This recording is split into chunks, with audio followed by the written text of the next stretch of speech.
Today's episode of Beyond the Mask is presented by the insurance specialists at Bright Think Wealth Strategies. Find the disability insurance coverage that fits you best right now. Email Robert Smith at rsmithjr@financialguide.com. The show is also made possible by the team at CRNA Financial Planning. Get a free consultation today to be guided through the complexities of investing and financial planning. Just visit crnafinancialplanning.com. And don't forget, listening to our podcast can earn you Class B credits. For more information on how you can submit them, check out the CE Credit tab on our website, beyondthemaskpodcast.com. Welcome to Beyond the Mask, innovation and opportunities for CRNAs and advanced practice nurses, with certified financial planner Jeremy Stanley and CRNA Sharon Pierce. Jeremy Stanley has worked with CRNAs for more than 23 years, and Sharon Pierce is a former president of the AANA and the NCANA. Join us as we leave the operating room and learn the latest in the CRNA and advanced practice nurse industries.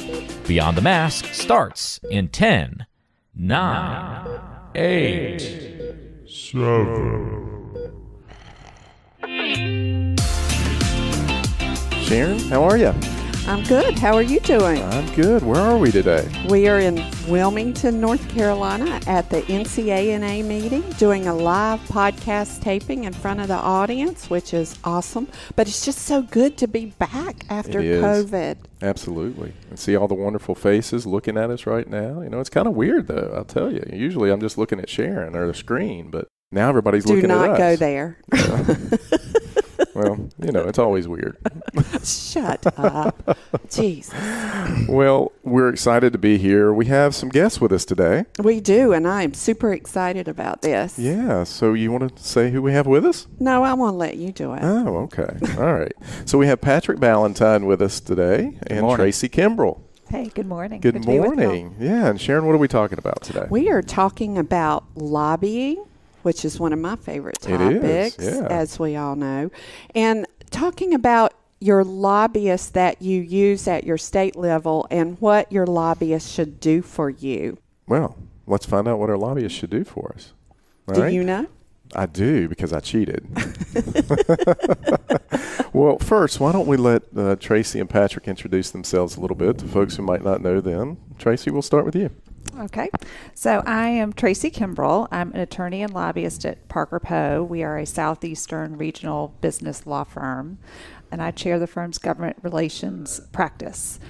I first started working with the NCANA back in, I think it was 2013. It just gets worse, Tracy. Yeah, okay. Remembering the years.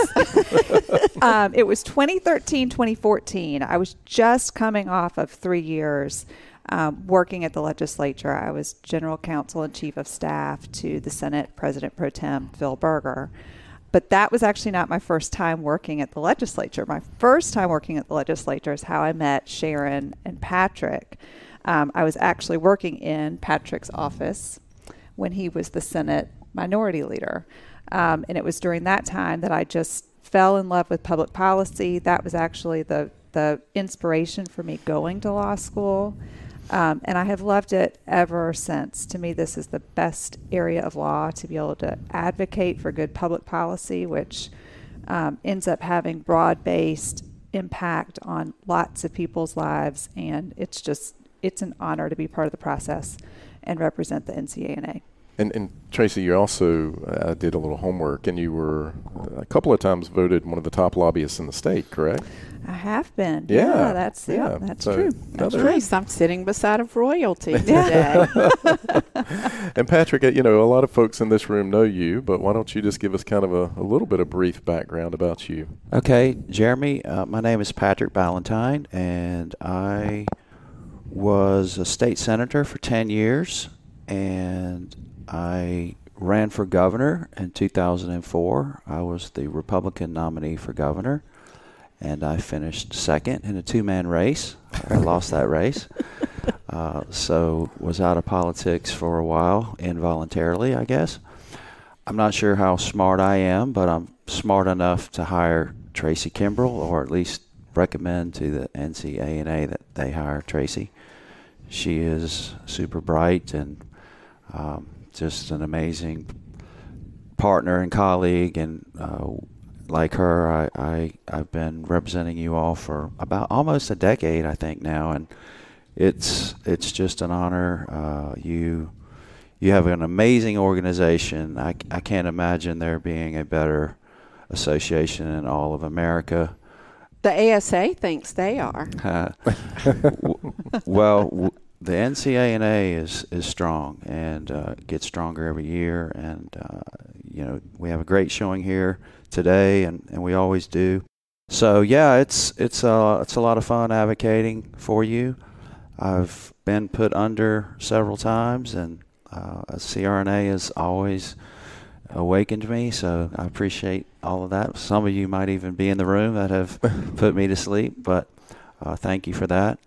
And we look forward to being here today and answering all your questions. Well, let's go back to, all right, a little bit of history here. We were NCANA. We were in the market for a new lobbyist, and this was, I was state president at the time, and Senator Ballantine was serving as the minority leader, and we were having a retreat, and we asked Senator Ballantine to come down. Where's Karen Luchisano in this audience? She'll remember this.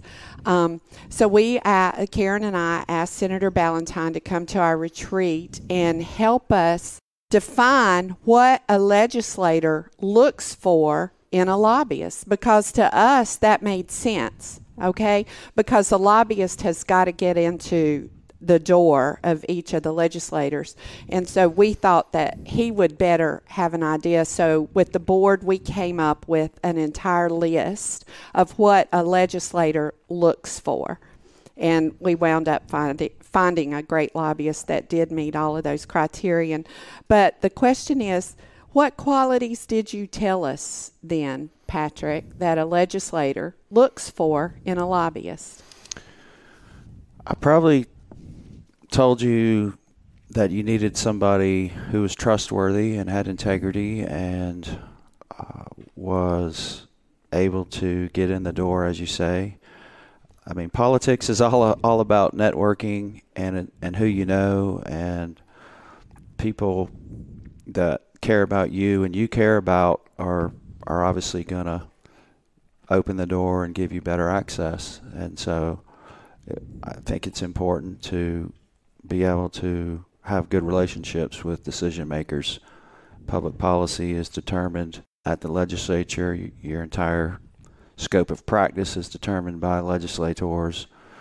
So basically your income and your future is very dependent on politics. And people might not like politics, but it runs the world, and you have to have somebody who understands that and can advocate for you, and at a moment's notice be there if something comes up that is adversarial to your cause, and try and stop that or advocate positively for something that you want to get done. I'm not exactly sure what I told you, but well, it sounded good, Patrick. That was a lot of words. Sorry about that. But the lawyer in you just come screeching out.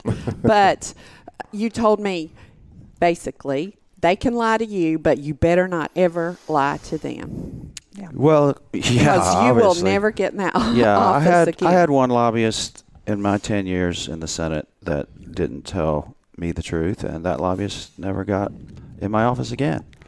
I mean, that's the way it works. You have to be able to trust someone, and you have to have a lobbyist that's going to go in there and not only tell your side of the story, but let the senator or representative know, or staff, the other side of the story, and give the whole picture, the pros and cons. Let them know, the weaknesses and the strengths. Let them know the merits on policy, but also let them know the politics. There's a lot to go over when you get in the door. So first is getting in the door, but then obviously you need to be able to explain things. Hey Tracy, what is the ultimate goal of lobbying? I mean, everybody's got their own opinions about this, I'm sure, but really when you break it down, what is the goal? Well, truly, the ultimate goal is good public policy. And I really do believe at the end of good advocacy, everybody can win. I truly believe that. Advocacy for an organization like the NCANA, I mean, what you really want your lobbyists doing is positioning you so that you can go about the good work that you do. I often say, we're just the lawyers, we're just the lobbyists. Y'all are the ones out there doing the real work.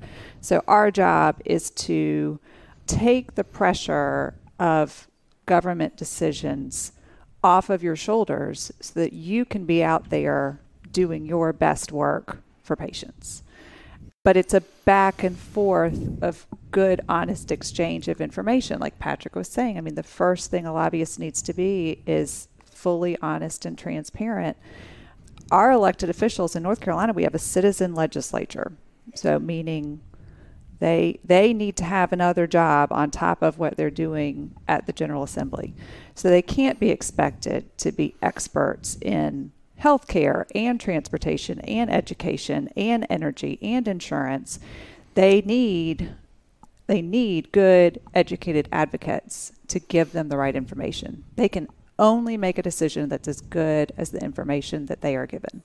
And that is the role of the lobbyist. Now, tell them what are the occupations of the healthcare committee chairs in North Carolina.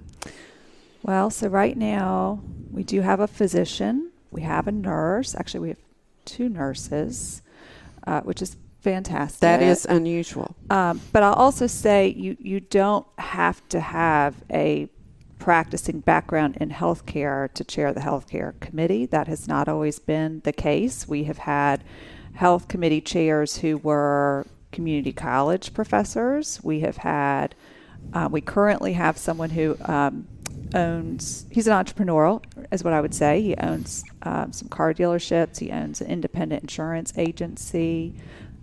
He's an entrepreneur. We've had hospital administrators as chairs of the health committee. So it's a mix, Sharon. Mm-hmm. There have been some health chairs who truly have a healthcare background, but then there have been others who are, I would say maybe relate more to the employer side of healthcare policy questions. But I guess the point that I'm trying to make is that's why lobbying drives this process, because you might have. There was a sawmiller who was the chair of the healthcare in the Senate years ago. And the reason why he was the chair was because his daughter was in medical school. So what's his background in healthcare? So they need you, the lobbyists, they need us as CRNAs to educate them about what we do. Absolutely. Yep. So I think that was the point that I was trying to. They might not always. Well, in addition to that, I think it's really important for CRNAs to have a lobbyist because the other side does. Right. And that might sound strange, but you have to be engaged. And the other side, if they're there, you're going to get eaten for lunch. And that's what happened.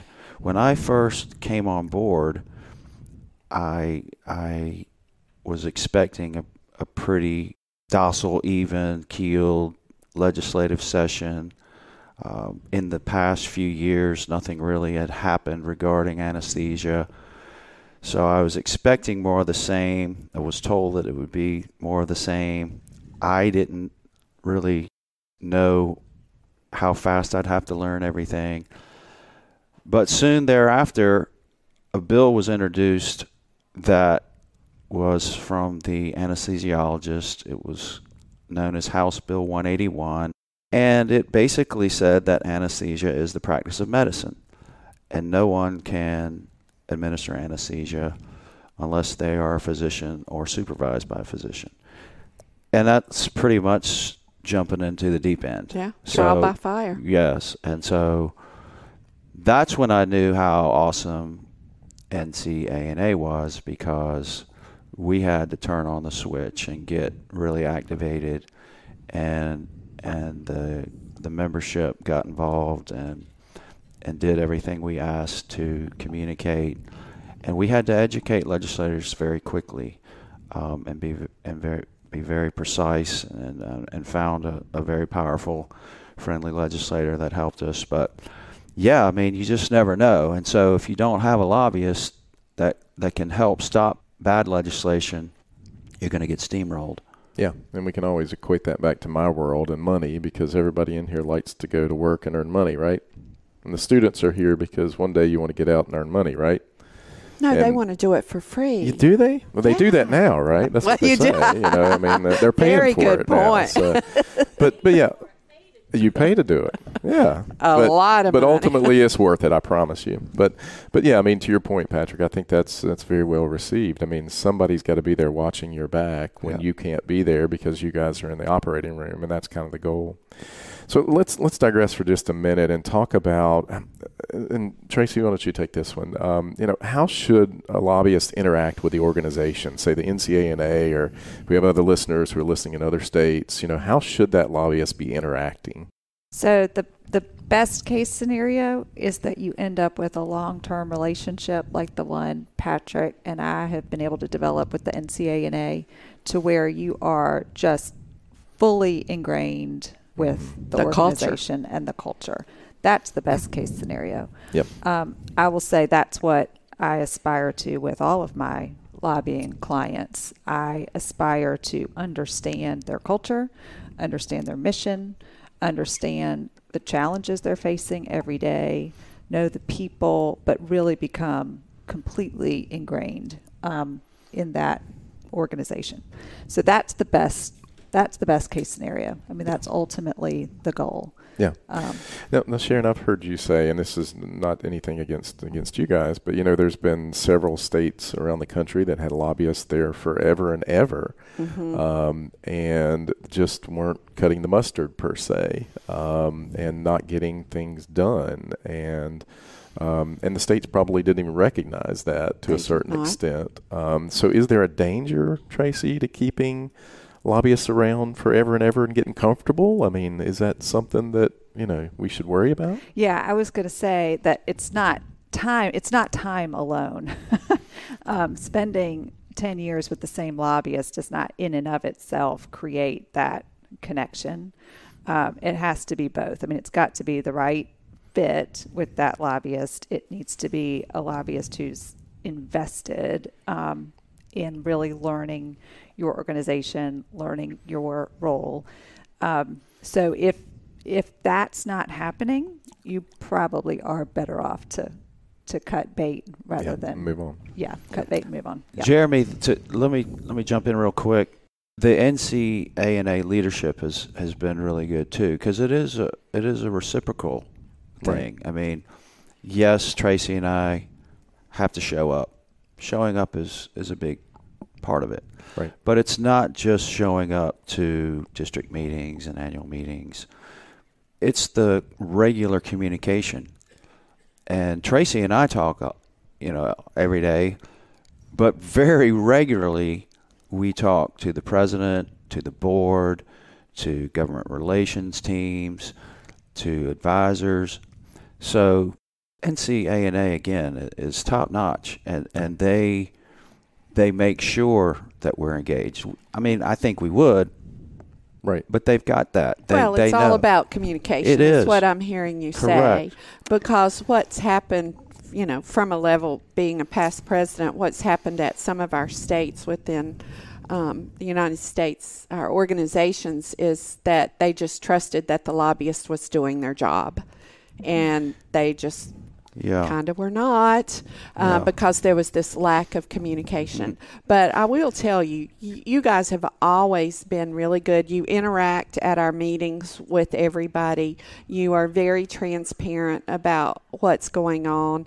You're transparent in what could happen, sometimes to a fault, even when we didn't want to hear what you're saying. But I've known Patrick for 20 years, and he's told me a lot of things that I didn't want to hear. But there are things that we need to hear. Yeah. And I think I'll add one other point, and this actually might be the best measure of all. I think a good lobbyist is someone who is prepared to make some sacrifices in representing your organization. And I want to be careful about how I say this.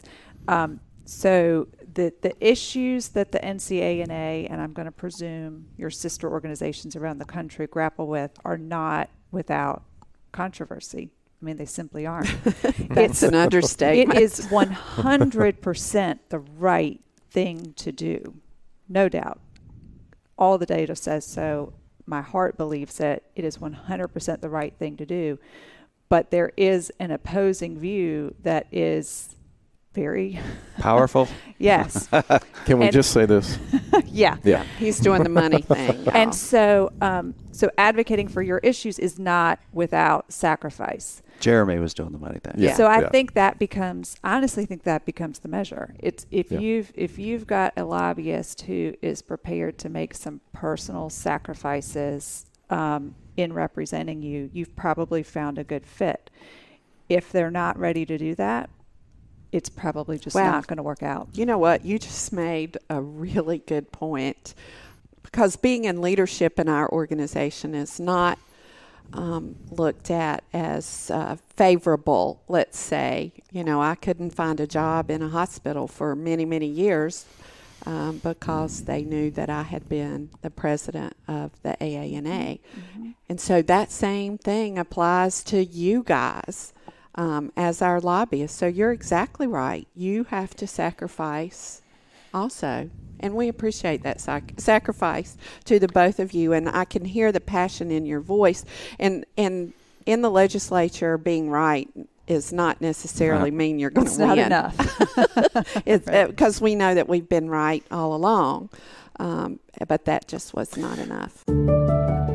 As a CRNA, you spend years preparing yourself for this career, so we don't want to see you lose out on any of the income you've worked so hard to earn. The best way to protect yourself and give you the confidence that a major life event won't disrupt your financial future is through disability insurance. We've known disability income specialist Robert Smith for many years and have seen the work he's done with nearly 2,000 CRNAs over multiple decades. He can help identify any gaps in your existing coverage and fill those gaps by finding the best value on a policy. Contact Robert and let him know you heard about him on our podcast.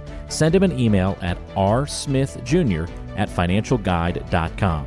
That's rsmithjr@financialguide.com. Or call him at 504-394-6557. Protect your greatest asset as a CRNA, yourself and your ability to earn a living, by adding disability insurance to your financial plan. Tracy and Patrick, you both have other clients, and you're working with other folks. How does an association such as NCANA or any other keep their issues kind of front and center in your world? Because you're not only representing them, you have other folks that you're representing in your practice as well. And how do they sort of tailor that to where these ends could meet? Well, that's a good question, and I don't think there's a right answer. Some associations may hire in-house lobbyist that does nothing but lobby for CRNAs. The NCANA has hired us, and we both have many other clients. Right. And so Tracy has a really good firm and a lot of talent and associates and a lot of help. On the other hand, I have a real small consulting company, and I have to balance that. You have to know what your bandwidth is, and I only take clients that I believe in, and I feel that I can. Tracy mentioned heart. It is a lot about heart. If you can't go in and have a legislator see you and understand that it is in your heart and you feel it and you have a passion for it, then you're not going to be a strong advocate. Mm-hmm. And so I'm very exclusive in what clients I have, but I do have a wide variety of clients, sort of some spicy ones actually. Well, please tell us.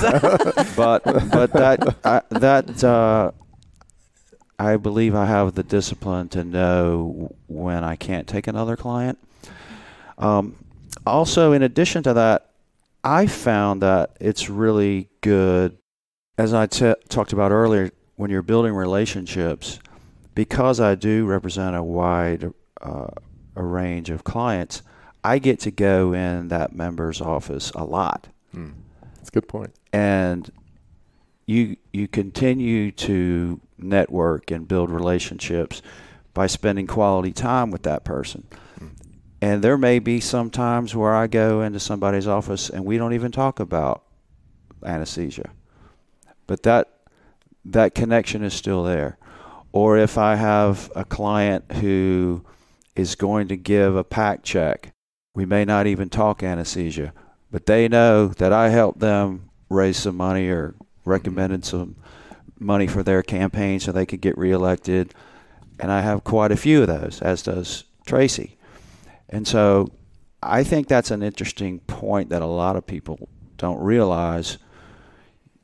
If you do hire a contract lobbyist, there are pros and cons, but obviously I think it's a plus because of my ability to see legislators on a variety of issues and spend that time with them. Yeah. So, Tracy, what does our audience need to know what their role is in interacting with you guys or with the legislature?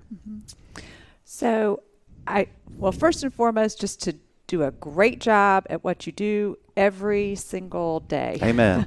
Take good care of your patients, study hard in school. That, honestly, that is first and foremost. That's what it's all about. If you're doing that, everything else falls into place. That is so perfect, Tracy. I mean, we should have started with that. Tracy and I could not. We got there. Neither one of us would even be representing you if there were quality issues. We just wouldn't. Right. That's not who we are.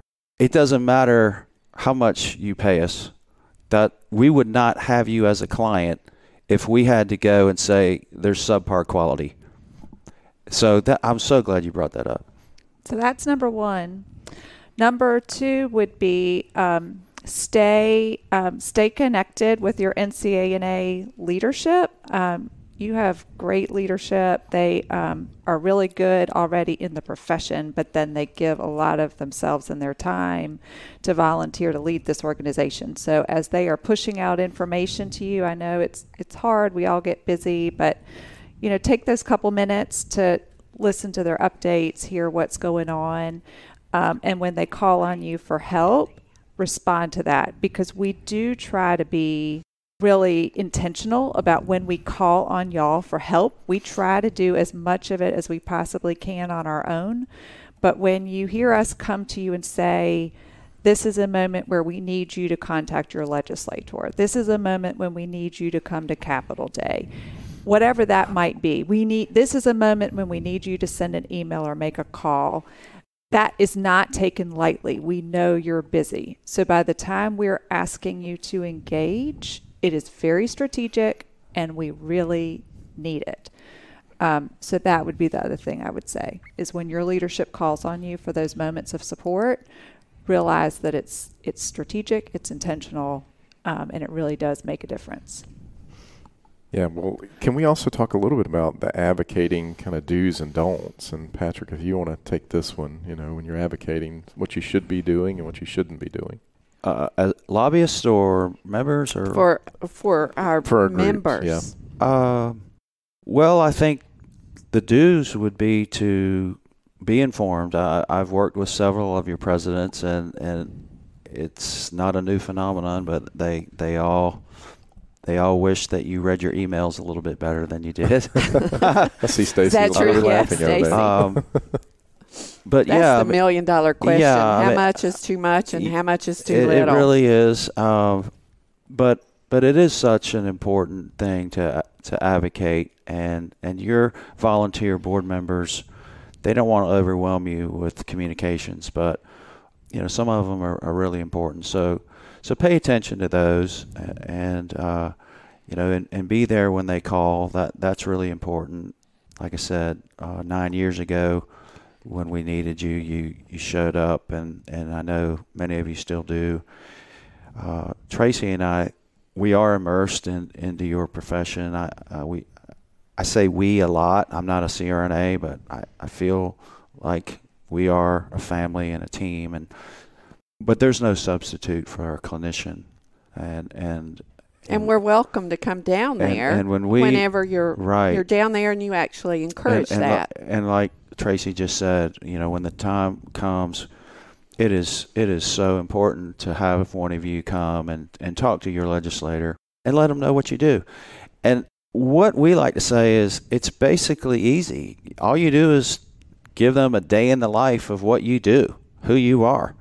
I mean, you don't have to know anything about politics. You don't have to know anything about legislation. You go in, you meet your legislator, and you say that I am a CRNA, and this is what I do. And this is what I did with a patient yesterday, and this is what I did with 14 patients the day before. And I mean, it's real. And well, some of the don'ts could be because, I mean, I was a fledgling whenever I first started coming to the General Assembly, and that's how I met you, and you helped train me up. You and Joanne Stevens, who wound up being our lobbyist for many years, and you guys taught me several things. Number one, never go in and threaten a legislator. And you think that doesn't happen? You think everybody's smart enough not to do that? There are people on the other side of us, let's say, who have gone in there and said, if you don't do this, I'm going to make sure you never get elected again. And I'm glad they act like that, to be perfectly honest, but that is something that you never want to do, right? Yeah, and I would also imagine you don't want to go in there and be real technical with these folks either, because they don't understand what CRNAs do. I mean, I know what you guys do, but don't get real technical with me either. But, I would imagine you don't want to, you just want to be, like Patrick said, be real. This is what we do. We care for our patients, maybe try to find some commonality and, go down that road. But it led me to another question because, we're talking about the PAC event and all these things. I mean, the PAC contributions versus lobbying. I mean, kind of talk about that for just a minute. What are there differences there in the two? They are different, and they do need to be kept separate. Can't even kiss in the night. Exactly. So they do need to be kept separate. You don't ever want to be engaged in what would be considered a quid pro quo or even get close to a quid pro quo. So meaning in exchange for a PAC contribution, if you're going to commit to being for or against something in your legislative role. The PAC engagement, the reason that's important is the fundamental reality of getting elected to office is they have to raise money in order to then communicate to their constituents. It is a fact of life. And so being engaged and helping them raise money so they can then be out there engaged with their constituents it's just a fundamental. They have to do it. And so that's the importance of that PAC engagement, is helping good leaders become elected. But it really is separate and apart from the advocacy. Once you've gotten those good folks elected, that's when you start engaging in the real advocacy. And going back to some of those do's and don'ts of lobbying, in addition to the ones that seem really obvious, like always tell the truth, know your subject matter really well, for y'all, stick to the personal. The other thing that's a big one for me is have a good sense of timing. So I've never been an elected official, but I have been a staffer. And one of the things that would strike me as bad lobbying is people who would show up with no sense of timing. Like, I don't know, let's use an example of maybe we were grappling with some kind of major crisis and someone would come in wanting to advocate for something that was on a long range time horizon, certainly not at an emergency level. And you'd have to almost look at them and say, oh my goodness, are you just tone deaf to the world around you right now because you're coming in here talking about that pet issue at a moment when we're dealing with a real state crisis? So that would be another thing, is just always keep in mind that this issue, and well, right now healthcare really is front and center in North Carolina, but this issue is so important to us. right? But it is not the only important issue facing the state of North Carolina right now. And so I think we always have to be mindful of that broader context in our advocacy. I mean, that's how we become really good, not just good advocates, but excellent advocates, when leaders start to see the NCANA as an organization that truly gets it, like gets the big picture of what's happening in the state, and that we are a partner in the bigger picture. Today's show is brought to you by the folks at CRNA Financial Planning, an independent consulting firm that offers financial planning services exclusively to CRNAs and their families. From planning for a child's future college expenses to building a predictable income stream in retirement, the firm is committed to offering you comprehensive financial services, customized to fit your unique needs and objectives. If you have questions about your financial future, get them answered. Call the team at 855-304-3748. That's 855-304-3748. Or go online to crnafinancialplanning.com. You were speaking from the perspective of a staffer, which is very important. And there is nobody unimportant in that building. Oh, my goodness. No. And I have seen on Doctor's Day at the legislature, whenever they would come in and they're going to have to meet with a staffer and not with the senator, let's say. And that staffer is super, super important because they're the gatekeeper. And I have seen people be very ugly to the staffer. Well, and y'all have a great story about that, don't you? You and Patrick? Actually, I mean, yes, we do have a great story about that. Whenever I was rising president and I was going in to meet with Patrick for, we had been there for Lobby Day, and I had made an appointment with his LA, and so the legislative assistant. Yeah, legislative assistant. So the next day, whenever I go in, and we got along well. I sat and we chatted everything. And Patrick had been to dinner with the anesthesiologist lobbyist the night before. And so whenever Lucy told him, and you're going to be meeting with the rising president of the NCANA, he said, tell her I've got a meeting. I don't want to meet with her. I must have had a meeting. I think you just lied, Senator. I wouldn't have said that if I didn't have a meeting. I don't want to get in the middle of their mess. Just tell her I'm busy. And she said, I think she might have even called me smart. I'm not real sure. But I think she liked me. But the point of the story is... You fooled her. I did. Shut up. I got in his door because his legislative assistant made sure that he saw me. And he... That is true. Yeah. Well, we had this discussion just yesterday because... Look how far we've come. He had never had a nurse anesthetist in his office. A nurse anesthetist had never visited him, lobbied him, talked to him. And look where we are today. Now he lobbies for us. And so I asked him one day, what made you change?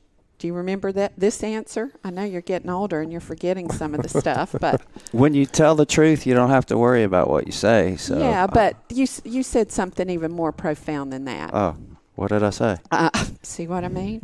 He said a CRNA's never been in here and told their side of the story. Yeah. Well, you just said that. Did I? Well, then I already forgot too. But I think what I want each and every one of you in here to know is somebody else is telling your story. If you're not telling it, and that was our fault. We weren't telling our story. And he was the minority leader. I mean, he was, a leader in the Senate, and not one single one of us had ever been in to visit him. So let's talk about lobby days a little bit. How many people in here have been to one of our lobby days? Yeah, good show of hands. Okay, all of you students over there, you'll be coming this year. So talk about the importance of lobby days, Tracy. So the lobby days, I actually think the biggest benefit to a lobby day is for y'all. That may sound odd, but I really think the biggest benefit to a lobby day is for y'all. It's a wonderful opportunity for you to be together. You get some great real-time updates about what's going on in the legislative process. And then the experience of being in that building together, seeing all of your peers, exchanging tidbits about the conversations you've had around the building. It's a great day. And I think the biggest benefit is actually for y'all in strengthening your membership. The other benefit to the Legislative Lobby Day is obviously for the members. I mean, it's a great, efficient way for a whole bunch of legislators to meet a CRNA, learn about your practice, and you all do Lobby Day so well that I think the members really enjoy it. I mean, they enjoy the conversations that they have with y'all. So they're fun group, right? Let me add to that. Lobby Day obviously brings students and CRNAs from all over the state, and so Tracy and I will be walking across the bridge that connects the two buildings, and a legislator will say, "Oh, do you have a CRNA for my district?" And matter of fact, yes, we do. You know, so that's really important. Obviously, if a legislator who we just said cares about getting reelected and wanting to meet their constituents, you are voters. I mean, you can either vote for that person or against that person. And if you're in Raleigh at the state capitol, they want to meet you. So that's pretty cool. And we get that a lot. They say, "Have you got anybody for my district?" And one other piece I'll add is I think it's also important for the other stakeholders in the building to see your presence. So for those of you who have been following the SAVE Act, one of the things you probably know by now is that there are a lot of organizations outside of the NCANA or the NCNA who have now put their names and their reputations and their full backing behind the SAVE Act. And so it is really important for those other organizations to see your presence in the building on a lobby day, for example. I mean, that is a great thing for them to see. If they're invested in this bill, they need to see that you're invested in this bill. So that would be another thing. Yeah, well, and we talked everybody's always watching in that building. We were talking about watching. Good point. Some roles and responsibilities of lobbyists. That's one of the things that we've really worked on pretty hard is building a coalition of allies. And we didn't mention that earlier, but Tracy, that's been a lot of work. Tracy just touched on it. And I think that has had a major impact because it's third-party verification. It's not Dr. V nurse. It is really about patient care and quality of health care in North Carolina, and major corporations and other healthcare associations are on board, and that took time. And we are continuing to add to that coalition, but that I think takes some advocacy from your lobbying team too. Well, Lobby Day also is just learning about the facility itself and where do you come to, where do you park, where's the bathroom. You know, ladies, in the quads there, some of the quads only have one toilet seat, and that just tells you it's a man's world when you look at the toilet seats. I'm just telling you. But because whenever it hits the fan and your president, Stacey Yancey, says, "I need y'all in Raleigh. We're having a committee meeting." Everybody's not like Kathy Briggs. And, you know, you put out the all call and Kathy Briggs is there every single time, every single committee meeting. But all of a sudden you find out I've got the day off. I can go to this committee meeting, but I've never known. Then I've never gone. And then you've got the stress of where do I park? How do I get in the building? All of these little things. So it's important for you to come to Lobby Day just to familiarize yourself with the process of, okay, now I want to get something to eat. Where's the snack bar at? I mean, it's little things like that. I mean, you guys know how it is whenever you go to work at a new place and you don't know where you need to get your narcotics at. It's the little things that kind of throw you off your game, not the big things. So just coming and familiarizing yourself with even how to get there. Thank God for GPS. I drove round and round Jones Street about 100 times over all of these years. Well, as we kind of, what's that? You got choked up? Well, you're talking too much. That's what it is. I can't get a word in edgewise with you. But no, I think as we kind of wrap this up here, I want to go back to some things we talked about earlier, and that is, having a lobbyist. One, how do you evaluate what that lobbyist is doing, number one?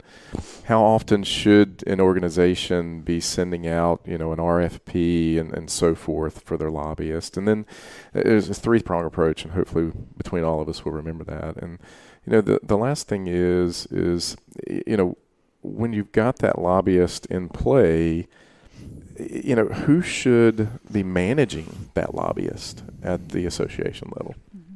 So in terms of evaluating a lobbyist, so I'm going to give kudos to the NCANA. Y'all were actually one of the first clients I ever had who said, we'd like to start doing an annual evaluation of your work. Really? Mm-hmm. That's interesting. So y'all developed to that evaluation 100 years ago.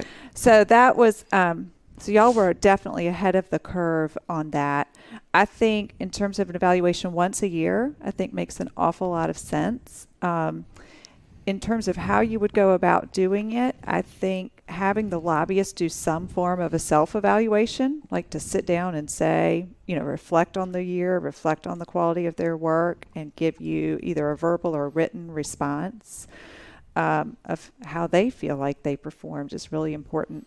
And then internally to have your own, set of standards that you go by would be a really good idea. I think in evaluating a lobbyist, it's really hard. And frankly, the self-evaluation is really hard because I've had to learn over, 20 years now of doing this work, you can actually do a really good job and not get the outcome that you want. But maybe you stop something else. Right. But it's it is a difficult... good point. It's a difficult area to evaluate. And there's a perfectionist in me that has had to accept that. Like you can actually that's why we love you, Tracy. You can actually have done all you could possibly do. Right. And still not get the outcome you want. But then you just keep getting creative, shifting strategies, and you keep at it. In terms of RFPs and how you would do those for a lobbyist and how often, I'm actually not a big fan of RFPs for lobbying work. I tend to think if you need an RFP to find a lobbyist, you're not getting a really very good lobbyist to begin with. The best way, I think, to find lobbyists is you start asking around. Ask legislators, ask staff, ask other organizations that you respect, and start gathering some names, doing some research, and then pick several that you want to interview and see if it's a good fit. But if you just cast a wide net of an RFP, I'm just not sure for this type of work you get the best quality candidates that way. That's a really good point. Just my observation. Yeah.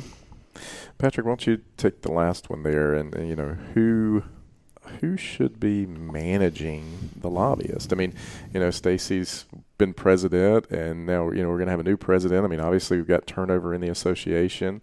Who should be doing that role? Well, Stacy Yancey has been the president this year, and actually a little bit in the previous year with the resignation. Sherry Bernardo is going to be taking over. Very bright, conscientious.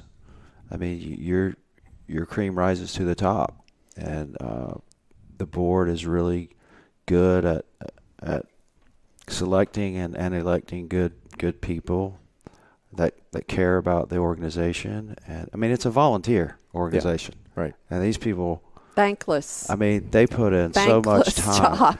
Sometimes, right, Stacey? So as much as the president obviously is the head of it, they have Caitlin as an ED who does a lot of the good administrative work.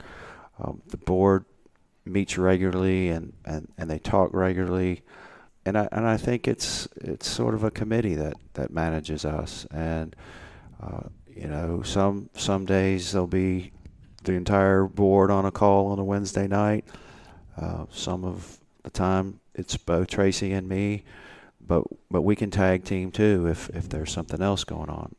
But I think we have good management relations with the board and all the presidents that we've served with. Yeah. Well, I think that's a good point, and the NCANA's always been strong and continues to be strong because of all of you and the members and leadership like Sharon in the past, giving her time, and so many others that we've named as well. So, but as we wrap it up, Tracy, Patrick, thank you for being here. Thank you for being on the show with us today and being here at NCANA, and for all you do for all of our CRNA friends out here, and my family included. My wife's a CRNA, and Sharon's family as well. So yes. Thank you. Thank you for having us. Thank you. Sharon? Thank you. Sharon, I think it's a wrap. I think it is. Well, we want to thank our listeners for listening to Beyond the Mask with Jeremy Stanley and Sharon Pierce. They like our show and want to help us grow. Sharon, how can they do that? Well, the best way to help us to grow is to leave us a review, but make it positive. We all know there's enough negativity in this world. Tell all your friends, share us on social media, because we're in the top 50 medical podcast in the country. And number one in the CRNA community. Absolutely. Yeah, we're proud of that. Yes, we are. We wouldn't be there without our listeners. And I'll tell you, if anybody out there listening has ideas for the show and wants to get the word out there, please let us know. That's what we're here for. We get a lot of great ideas from our listeners sharing with us. Eye Candy Absolutely. Randy Cornelius shares topics with us all the time and puts us on some great speakers. Yeah. All right. Until next time. It's a wrap.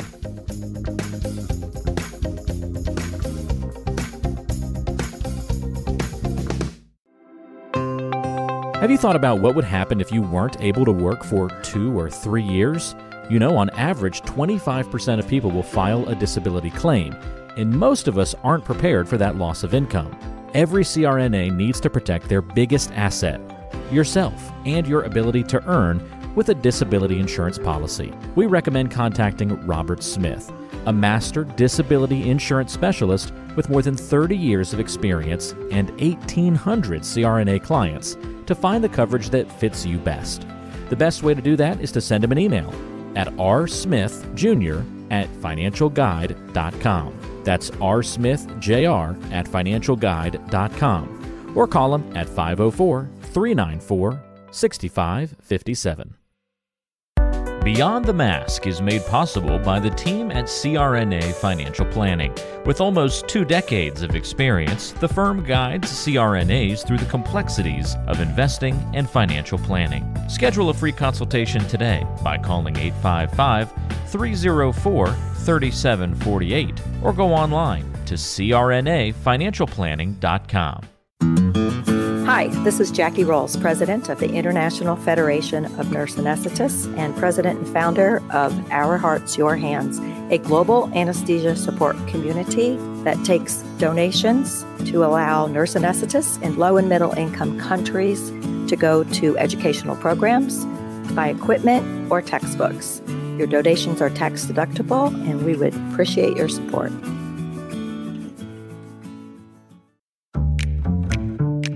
Be sure to subscribe to the show on Apple Podcasts, Google Podcasts, Spotify, Stitcher, and anywhere you like to listen to shows. Also be sure to check out BeyondTheMaskPodcast.com. Each episode is posted there with a corresponding blog post, and we timestamp important parts of the episode to help you quickly get to the content you're looking for. Also check out the special series section on the site. You can follow along and catch up on the CRNA History Series, episodes specifically about political conversations in the industry. Or try the CRNA Personal Finance Series.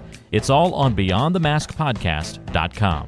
And if you have a question for the show or want to be a guest, or even suggest a particular topic, fill out the contact form on the site or send an email directly to us at info@BeyondTheMaskPodcast.com. And lastly, let's take the conversation social. Check out our Beyond the Mask podcast Facebook page and Facebook group.